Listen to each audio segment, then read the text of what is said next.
हर घड़ी दबाव बढ़ रहा था।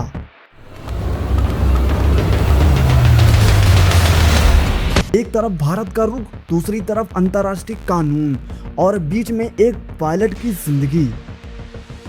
भारत साफ तौर पर पाकिस्तान को चेतावनी देता है, अगर अभिनंदन को नहीं छोड़ा गया तो जो आज तक नहीं हुआ वो करके दिखाया जाएगा।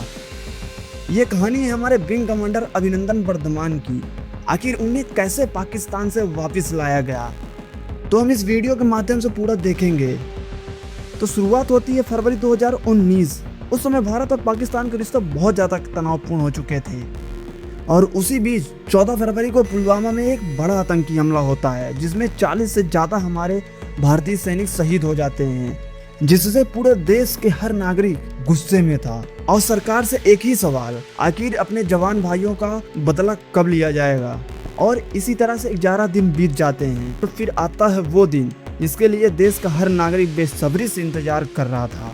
26 फरवरी बालाकोट एयर स्ट्राइक, जिसमें टारगेट था जैसे मोहम्मद का कैंप।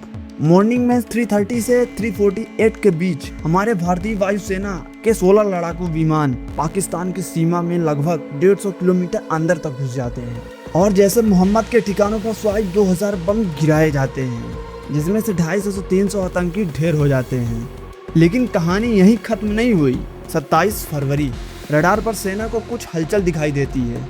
पाकिस्तानी फाइटर जेट भारतीय सीमा की तरफ बढ़ रहे थे, जिससे हमारी सेना तुरंत अलर्ट हो जाती है और उसी समय एक पायलट टेक ऑफ करता है जिसका नाम था विंग कमांडर अभिनंदन, जो MiG-21 फाइटर जेट यूज कर रहे थे। अब आसमान में डॉग फाइट शुरू होती है। स्पीड इतनी तेज कि 1 सेकेंड की गलती आपकी जिंदगी खत्म कर सकती थी।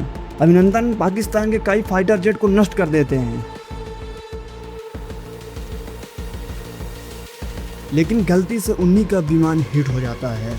अब वे पैराशूट लेके तुरंत जंप कर देते हैं और धीरे धीरे जमीन पर लैंड होते हैं, लेकिन जिस जगह पर वो गिरे वो पाकिस्तान था। अभिनंदन चारों तरफ देखते हैं और समझ जाते हैं कि स्थिति गंभीर है। वो वहां से निकलने की कोशिश करते हैं, लेकिन आसपास के लोग उन्हें देख लेते हैं और लोगों की भीड़ जमा हो जाती है। इतने में ही पाकिस्तानी सेना भी आ जाती है और अभिनंदन को पकड़ लेती है। अब अभिनंदन समझ चुके थे यहाँ से निकल पाना मुश्किल है, इसीलिए बड़े चतुराई से कुछ जरूरी पेपर को नष्ट कर देते हैं। आखिरकार उन्हें पकड़कर कैंप लाया जाता है और एक कमरे में बंद कर दिया जाता है। अब वो पाकिस्तान की सेना के कब्जे में है। पाकिस्तानी सेना कैमरा ऑन करती है और सवाल पूछना शुरू कर देती है। अब आप सोचो जरा, इस स्थिति में अगर आप होते तो कितना ज्यादा घबरा जाते, लेकिन यहाँ जस्ट उल्टा था। अभिनंदन के चेहरे पर ना डर ना घबराहट, सिर्फ एक चीज, वो है कॉन्फिडेंस, प्राउड। पाकिस्तानी सेना उन्हें चाय का ऑफर करती है और पाकिस्तानी सेना ने जो वीडियो रिलीज किया था उसके मुताबिक उनसे पूछा जाता है चाय कैसी है। आप ये वीडियो क्लिप भी देख लो।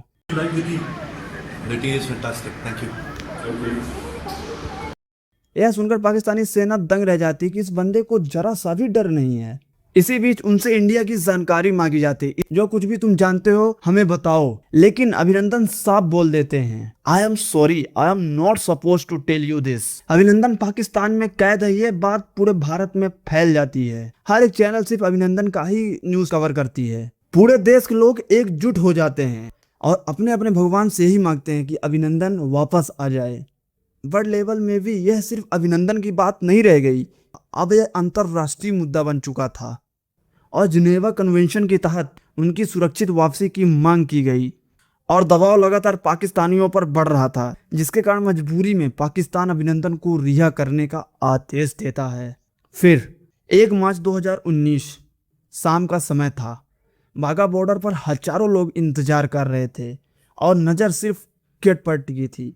और तभी अभिनंदन को लोग देखते हैं और देखते ही लोग जय हिंद का नारा लगाने लगते हैं। अभिनंदन आते ही सभी से हाथ मिलाते हैं, सभी से नमस्ते करते हैं और सीनियर से सैल्यूट करते हैं और पूरा देश अब चैन की सांस लेता है।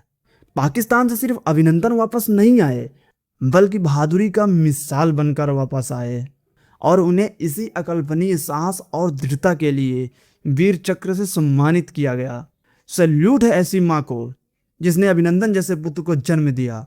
इस वीडियो को इतना दबा के शेयर करो कि आप वीडियो स्वयं अभिनंदन देके और कमेंट करें।